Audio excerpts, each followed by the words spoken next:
سلام عمو. سلام عمو.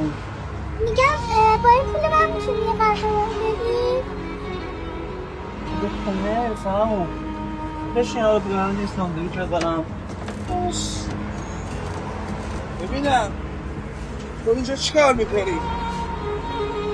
تو اینجا چی کار میکنی؟ مادام تازه چی کارش داری؟ شما دخالت نکن. چی عمو؟ چقدر کار کردی از تو؟ عمو کیه؟ اونو کار کردی از تو بعد بابا اومدی چه هست؟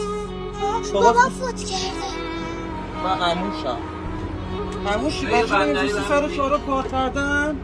آقا دخالت نکن. خجالت نمیکشی؟ عمو باش دعوا نکشتم پول رو هم نمیده.